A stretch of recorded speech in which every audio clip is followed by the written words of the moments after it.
ఒకటి కాదండి. ఇవాళ రైతులకు సంబంధించిన సమస్య తీసుకుంటే యూరియా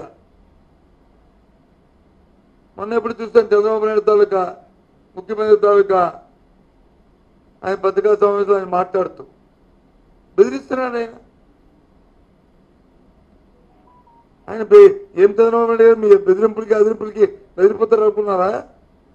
వాస్తవాల్ని కనిపించట్లేదా? వీధుల్లో జరుగుతున్న పరిస్థితులు కనిపించట్లేదా? ఊర్లో జరుగుతున్న పరిస్థితి కనిపించట్లేదా? క్షేత్రస్థాయికి వెళ్తారని వెళ్ళండి, చూడండి. మీరు ముఖ్యమంత్రిగా ఒక బాధ్యత వ్యక్తిగా అసలు ఎందుకు వచ్చింది ఈ సమస్య? ఏ కారణం వల్ల వచ్చింది? గత సంవత్సరం కంటే ఈ సంవత్సరం సాగు ఎక్కువైందా? లేదు మనం చేసిన ఫోర్కాస్ట్ ఏమైనా లెక్కల్లో తప్పులు వచ్చాయా? లేదు అనుకున్నంత దిగుబడి రావట్లేదా? యూరియా దిగుబడి చేసుకోవట్లేదా? లేదు ఒకవేళ ఇస్తే అదేమైనా బ్లాక్ మార్కెట్కి వెళ్ళిపోతుందా అనేది మీరు ఒకసారి పరిశీలన చేసుకోకుండా దాని మీద వచ్చి క్షేత్రస్థాయిలో మీరు వచ్చి ఎంక్వైరీ చేయకుండా తిరిగి పేస్తారంట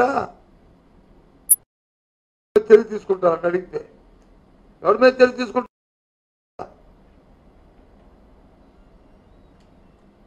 ఈ రాష్ట్రంలో యూరియా కొరత ఉంది. ఈ కొరత కారం ప్రభుత్వం తాలూకా విధానం వారు చేస్తున్న అవినీతి కార్యక్రమాల వల్ల ఈ కార్యక్రమం జరిగింది. అందుకే రైతులు ఇబ్బంది పడుతున్నారు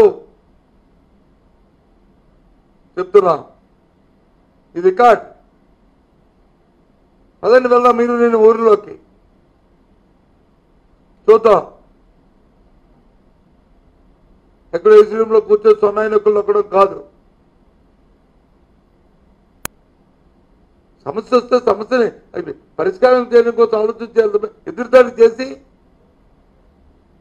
ఎన్నాళ్ళు ఎదురుదాడి చేస్తారు? ఎందుకు 5 సంవత్సరాలు కదా, గత ప్రభుత్వం 5 సంవత్సరాలు యూరియా సమస్య రాలేదు, ఏం పంటలు పండలేదు. అప్పటికంటే అప్పుడే ప్రొడక్టివిటీ తగ్గిందా? చేయండి లెక్కలు చూడండి.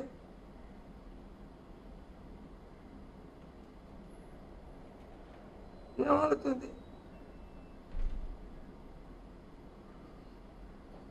అర్థమవట్లే. ప్రతిదాన్ని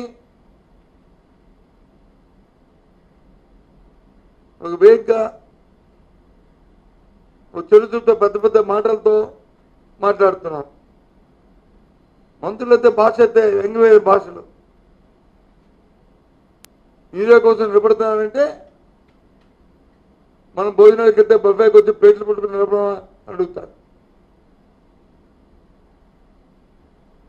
ఇంకో మంది వచ్చి ఇంకోలా మాట్లాడతారు. సరే మీ భాషకి మీ భయానికి ప్రజలు ఆలోచించుకుంటారు. నేను దాంట్లో పోవట్లేదు. కానీ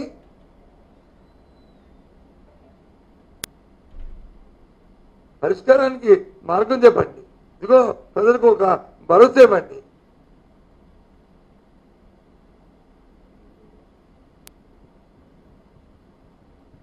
డే 1 నుంచి చెప్తున్నాం. ఆ రోజు మా ప్రభుత్వంలో ఆర్బీఐకి పెట్టాం. మా విధానం అది. క్షేత్రస్థాయిలోనే విత్తనాలు, ఎరువులు, ఇన్పుట్ సబ్సిడీ అన్నీ కూడా ఆన్ టైంలో మేము అందించాం. అది మా ప్రభుత్వ విధానం. రైతు పట్టేవాడిగా ఉండకూడదు, పెట్టేవాడిగా ఉండాలని స్వర్గీయ రాజశేఖర రెడ్డి గారి విధానం ద్వారా ఆ కార్యక్రమాలు చేశాం. మీ విధానం మళ్ళీ భూమి గుండ్రంగా ఉందని మళ్ళీ పాత పద్ధతిలోకి రైతు మళ్ళీ చేసేవాడిగా చేసే పరిస్థితిని తీసుకొస్తున్నారు. ఏంటిది? ఒక పక్క ప్రకృతి వైపత్యాలు, ఒక పక్క వచ్చి నాయకుల తాలూకా అలసత్వాలు. వాళ్ళకి చూస్తూ లేపడం. ఎంతసేపు సెకండ్ డోర్ మీద తప్ప ఫ్రంట్ డోర్లో ఆలోచన చేసి కార్యక్రమం చేయకపోవడం. చేస్తే ఎదురుతాడు, బెదిరించడం. నువ్వు మాట్లాడితే చేస్తావు. మరి నిన్నగాక మొన్న మీ సొంత పేపర్లోనే కదా బారులు తిరిగేశారని సరే తీసుకోండి చర్య అయినా మీద తప్పు అయితే.